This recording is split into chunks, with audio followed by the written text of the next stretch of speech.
Muy buenas tardes, bienvenidos a una nueva emisión de nuestro ciclo Prevención TV, sexto año ya en el aire.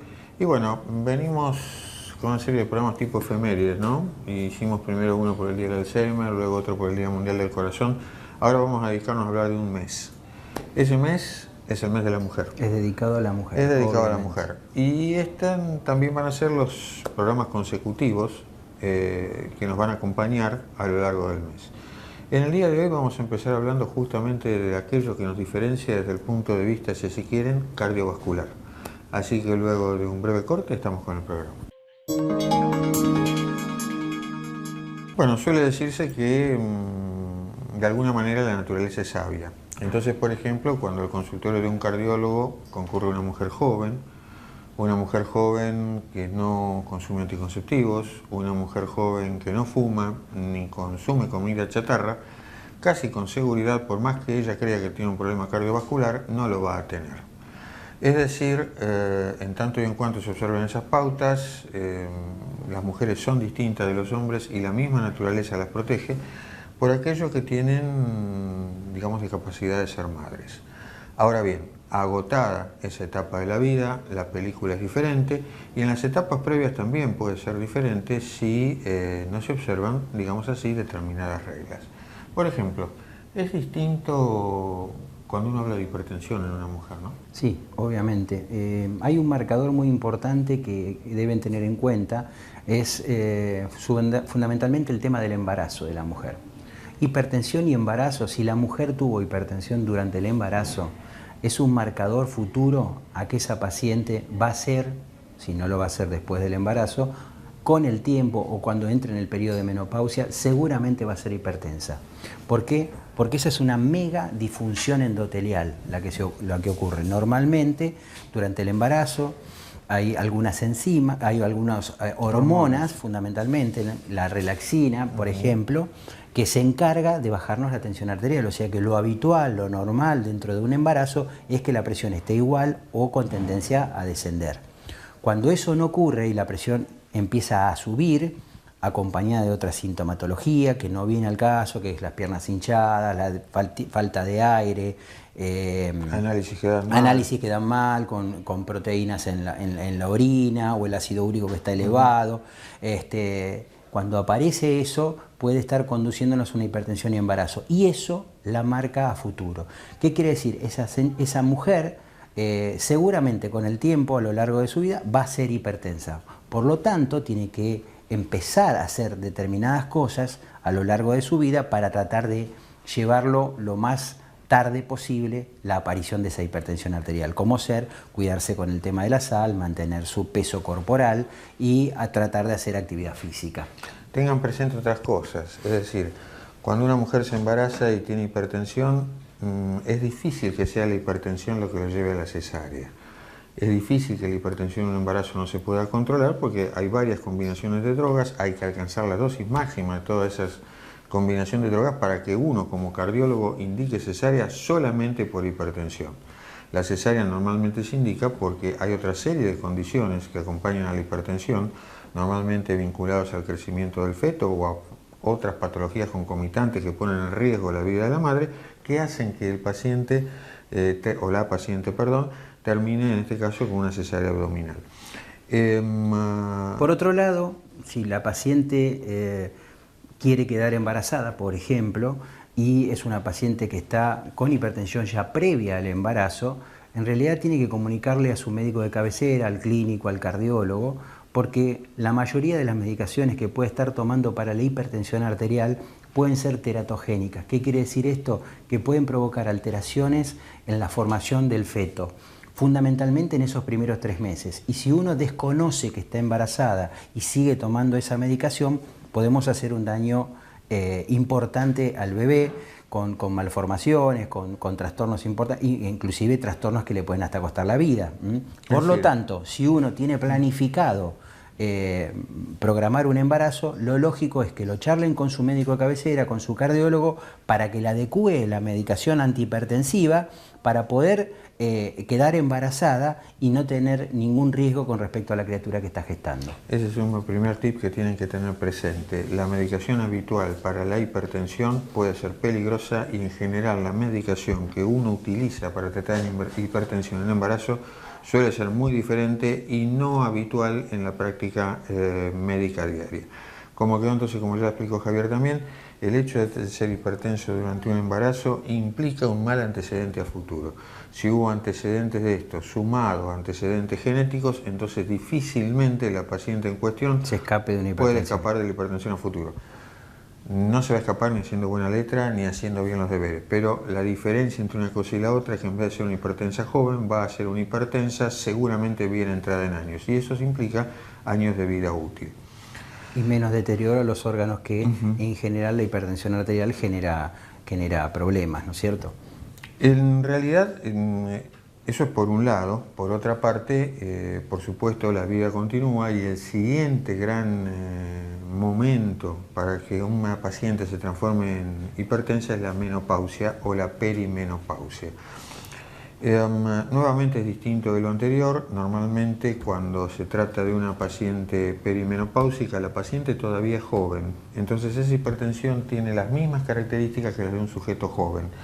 No es una paciente donde uno va a encontrar, la paciente tiene por ejemplo 18 de máxima y 10 de mínima. En general va a tener el 10 de mínima, pero va a tener a lo sumo un 14 de máxima, es decir, en estos pacientes hay todavía mucha adrenalina dando vuelta, como cualquier hipertenso joven, y lo que asciende fundamentalmente es la presión arterial mínima. O diastólica, ¿no? O diastólica. Esto puede mantenerse así en toda la perimenopausia y estabilizarse luego, o estabilizarse luego quiere decir que por ahí necesitamos probar más de una medicación o más de una dosis hasta dar con exactamente lo que necesitamos, porque no se olviden que la menopausia se acompaña de toda una serie de cambios hormonales que pueden influir en la hipertensión arterial a su vez. Vamos a aprovechar para definir lo que es una menopausia. Porque muchas veces la mujer lo desconoce y nosotros nos preguntamos fundamentalmente en el consultorio, ¿está menopáusica? Y te quedan mirando como diciendo, ¿qué me quiere decir, doctor? Bueno, una paciente entra en menopausia independientemente de los valores hormonales que le puedan dosar cuando pasa 12 meses sin menstruación. ¿Está claro? Clarísimo. A partir de ese momento, de esos 12 meses sin menstruación, cualquier sangrado que tenga la paciente no es una menstruación, sino es un sangrado, con lo cual deben concurrir a la ginecóloga para que haga la evaluación correspondiente.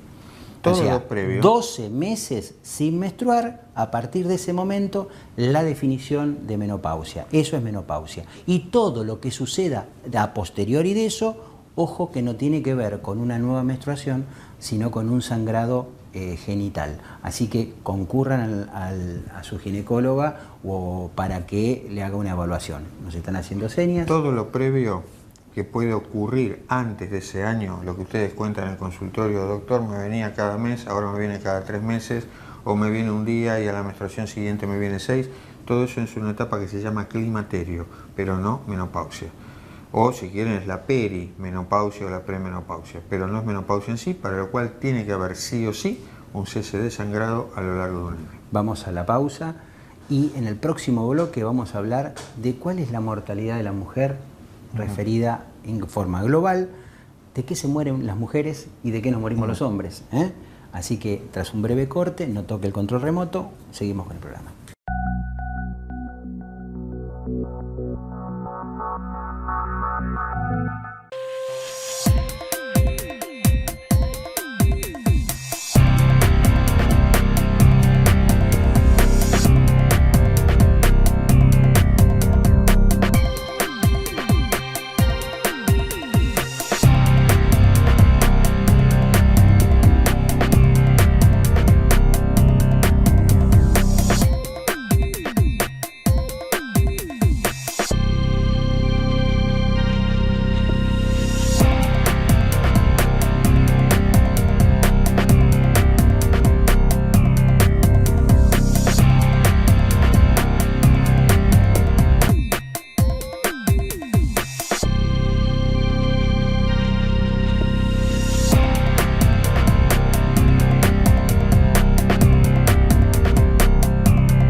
Desde que usted contrata una cobertura médica hasta que comienza a utilizarla, todas las empresas son iguales.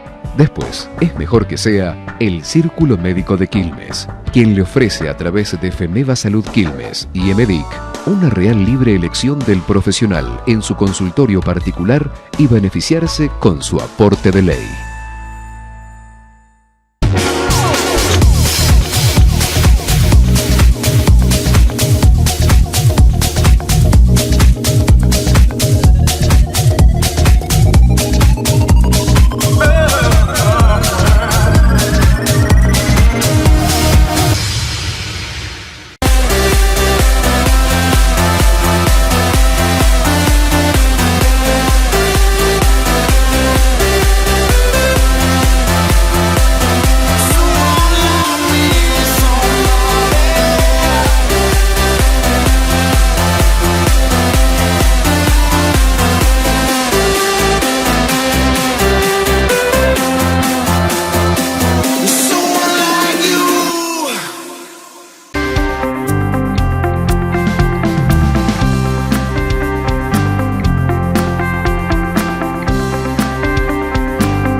he's not breathing anymore. Please stay calm. What's your name? Joanna. Good, Joanna. We've got your location. The ambulance drone is on its way. Remove his top shirt to uncover his torso. Okay. Great. Can you go to the nearest exit? The ambulance drone is almost there. Okay. I'm outside. I'll be talking through the drone now, so you can put down the phone. Now please pick up the drone and bring it to your father. You're doing great. Okay, pull the green lid. Now place the pads on your father's chest. Good, I can see that the pads are properly applied. Joanna, please stay clear of your father. We'll take it from here.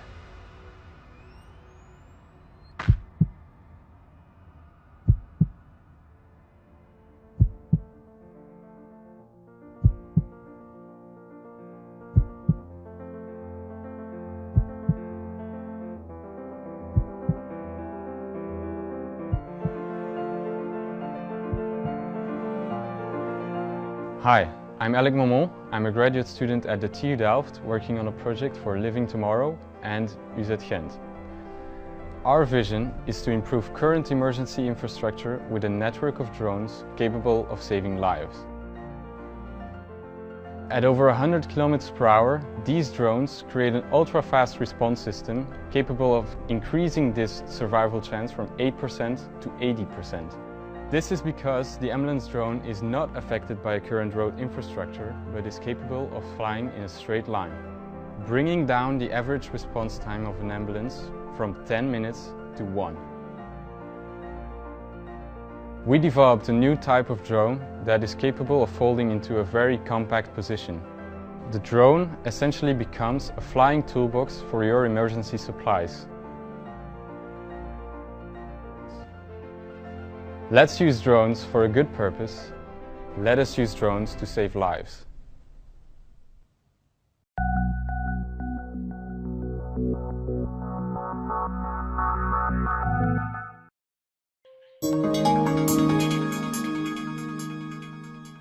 Bueno, normalmente cuando nosotros le preguntamos a una mujer cuál es la causa principal de mortalidad de la mujer, la respuesta es muy contundente.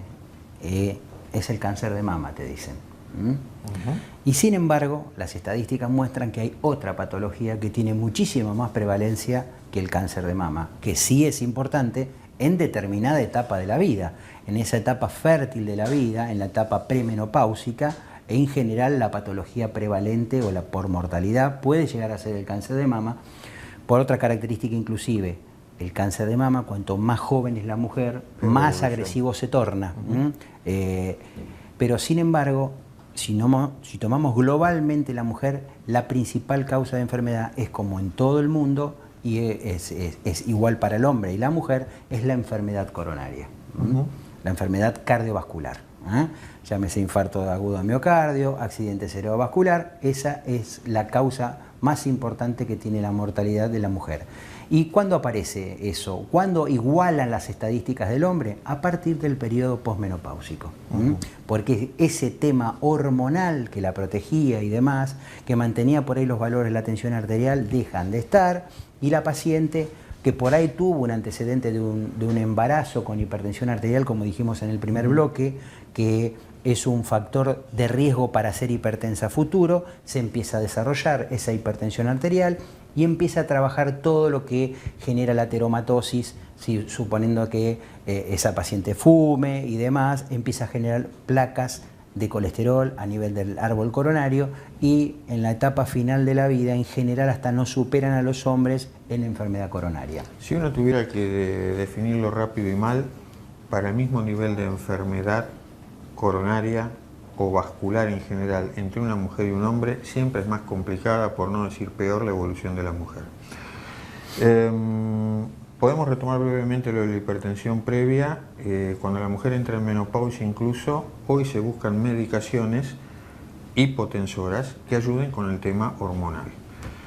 Todas esas medicaciones que terminan en Pril o Vartan tienen la posibilidad de aumentar un poquitito el estrógeno, no gran cosa, acuérdense que no es tratamiento que recomiende jamás un cardiólogo, sustitución hormonal, pero pueden Anticipaste mi pregunta ya. ¿Eh? Ya contestaste mi pregunta. Te la voy a volver a hacer para que quede claro.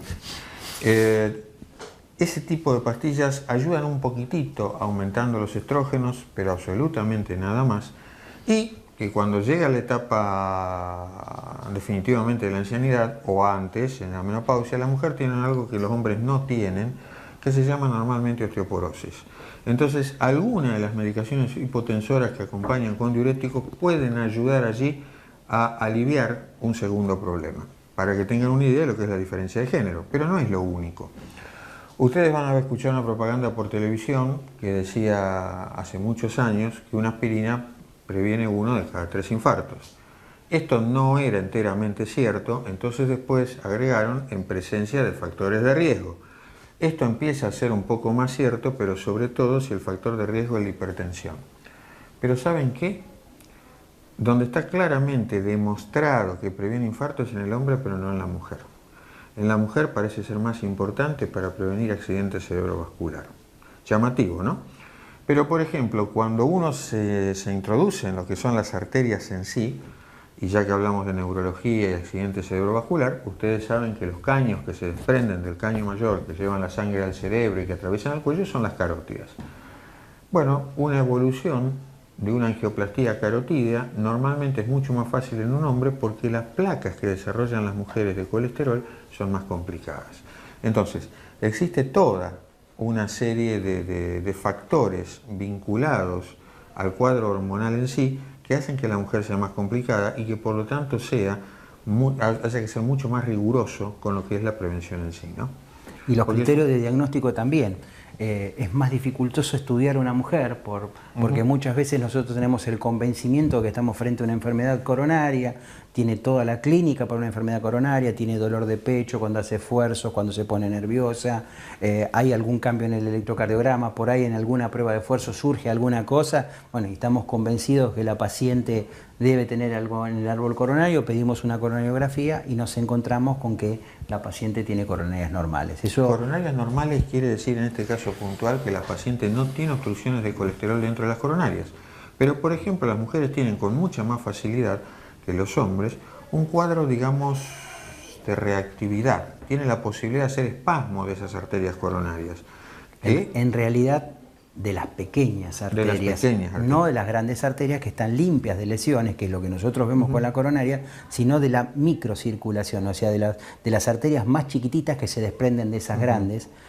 La paciente puede hacer lo que dijo Fernando, que es un espasmo, que es un cerramiento transitorio de las arterias que me dejan sin un flujo, y el paciente refiere el dolor de pecho porque efectivamente está con menos oxígeno intramiocárdico. Entonces, en ese caso nosotros no detectamos enfermedad coronaria en las arterias principales, pero sí puede tener ese espasmo coronario. Ese espasmo coronario muchas veces hay que hacer algunas pruebas de provocación en la misma sala por ejemplo, de un estudio de perfusión miocárdica, por ahí poner la mano en un vaso, en un balde con hielo, para generar las condiciones de frío y que eso provoque el espasmo, para ver si surge alguna manifestación en la paciente y podemos detectar que alguna de las arterias principales por ahí se achique también en ese momento. Entonces, bueno, a partir de ese momento nosotros hacemos diagnósticos de espasmo coronario en la mujer, no de enfermedad coronaria, sino de un espasmo coronario, y le damos una medicación específica para evitar justamente el espasmo, para que no tenga ese cuadro de dolor persistente. Porque si el cuadro es lo suficientemente serio o el espasmo es lo suficientemente serio y prolongado, el paciente se puede infartar igual. Sí, se puede infartar o generar alguna arritmia grave, importante, que también desde el punto de vista médico tiene una significación muy trascendente. Bueno, otra de las cosas en la mujer es el tema de la osteoporosis integral. Nos están haciendo señas. Qué corto que es el programa. Vamos a tener que, el año que viene, vamos a tener que hacer un programa de 1 hora. En todo caso, antes de ir a la osteoporosis, quisiera remarcar que me ibas a hacer una pregunta, al final no la hiciste. Sí, pero, te la hago. Pero ¿Terapia sustitutiva, sí o no en los pacientes con La respuesta es no, y solamente la terapia sustitutiva solamente la puede indicar nunca un cardiólogo, sino un ginecólogo en pacientes seleccionadas para tratar, digamos, menopausias intolerables, porque de otra manera tampoco está indicada. No está indicada básicamente porque no corregimos ningún problema coronario, no está demostrado en ningún estudio se logró, pero sí se logró aumentar la incidencia de cáncer de mama. Con lo cual, si no existe beneficio de ningún tipo, asumir el riesgo de padecer un cáncer de mama no tiene ningún sentido. Y hoy en general eso se lo da por las tuforadas y existe otro tipo de medicación más que la terapia sustitutiva para que la paciente no padezca de ese problema. El otro gran tema que lo tocamos así al pasar es la osteoporosis. Tengan en cuenta que el 35% de las mujeres posmenopáusicas tienen osteopenia o tienen osteoporosis. ¿Qué quiere decir estas dos cosas? Osteopenia es una disminución en la calidad del hueso y osteoporosis es una disminución muy clara de la calidad del hueso que se hace a través del diagnóstico de una densitometría que nos permite el diagnóstico de justamente si tiene osteopenia o si tiene osteoporosis. ¿Qué es la importancia de la osteopenia y de la osteoporosis? La osteopenia se trata, la osteoporosis también, pero cuando la paciente tiene osteoporosis puede llegar a tener fracturas patológicas. Alto acá, ya que es un programa de prevención, dos cosas. Se fracturan menos las que hicieron impacto, llamémoslo así, desde jóvenes, es decir, caminata, bicicleta, actividad, sí, alguna actividad física. Se fracturan menos. Y segundo, es muy importante todo el calcio que hayan consumido hasta poco antes de los 40 años. Lo que viene después, las ayuditas que uno... Calcio es leche, quesos, lácteos en general. Es decir, es necesaria una buena reserva antes de entrar en la menopausia. Todos los aportes posteriores no son más que eso. Y después, cuando la paciente empieza el tratamiento, que muchas veces consiste en aportarle un calcio adicional y algún fijador de calcio a nivel de los huesos, es muy importante el tema de la actividad física de impacto. Es decir, justamente nosotros siempre recomendamos cuando tenemos algún problema de huesos o de articulaciones, la pileta. En este caso para la osteoporosis no nos sirve porque no tiene impacto. Entonces necesitamos o bicicleta fija o caminata para mejorar la calidad de ese hueso y que no se rompa. Bueno, nos van a romper, pero... Sí, nos van a sacar del aire. Correcto. Así que vamos a un breve corte y terminamos con el programa. Bueno, y hemos llegado así al final de este primer programa dedicado a la mujer, en el mes dedicado a la mujer. Esperamos que les haya gustado, las consultas como siempre Facebook, el agradecimiento por la fidelidad que les debemos a ustedes y a los auspiciantes. Bueno, sin nada más, será hasta dentro de 7 días. La idea en los sucesivos programas es hablar del cáncer de mama, de su control, de controles en general de la mujer que debe hacerse desde el punto de vista ginecológico para evitar patología no solo de mama, sino de útero, de ovario, etcétera. Así que toda la programación a lo largo de este mes de octubre va a estar referida a temas de la mujer. Así que hasta dentro de 7 días en una nueva edición de Prevención TV. Nos vemos entonces.